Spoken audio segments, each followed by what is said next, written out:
Kung paano gamitin to, i-explain ko mabuti. First, i-edit nyo muna tong user info. Yan. Ilalagay nyo mismo yung username and password nyo. Yan. Dapat premium kayo, ha.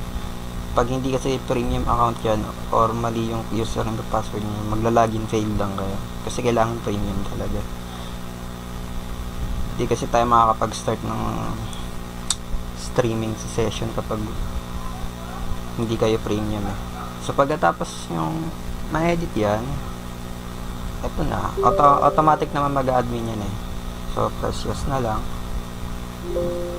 login success. Kung mabagal kasi ngayon internet ko ngayon, eh, nasa 96 kbps na lang. Nag-reset kasi siya kasi nagamit ko na, nag-download kasi ako ng Dota 2, 6GB yun.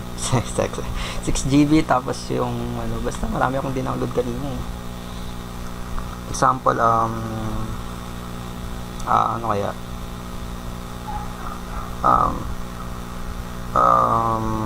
Boys Avenue. Kaya medyo mabagal-bagal din yung search. Ay nako, ay pumilis na pala, bumibilis ata internet ko nga. And example, ito, I want it that way. Ayan, pag na yan, teka lang ulit. Pag right click nyo lang, tapos then pag nakita nyo na yan, press download, yun lang. Tapos wait nyo lang yan, saglit lang naman yun, mabilis internet nyo. Saan kasi mabagal, eh.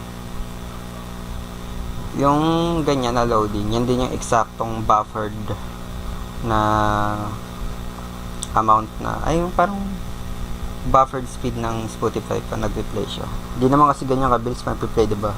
Kada segundo. Ganyan. Ayan.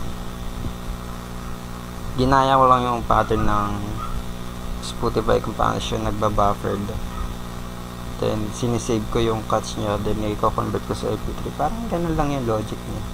Pero kailangan mo ng Spotify na saka yung Spotify library, libre naman yan, eh. Andun yan sa mismong website nila. Pagkatapos nyo ma-download, taga lang, post naman na natin. Pag malapit na siyang matapos, yan, lalabas na sa taas, download complete. So kung gusto nyo hanapin ang pattern yan dito sa save data, then yung album, yung artist pala muna, Boys Avenue, then yung album na acoustic session version 3. Ayan. So yun, I want it that way. Tapos pag pinilay mo yan, gagana yan.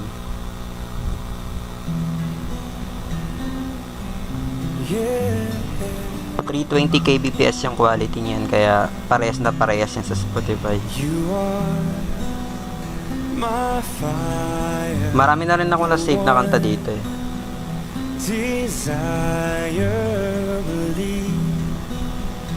When I say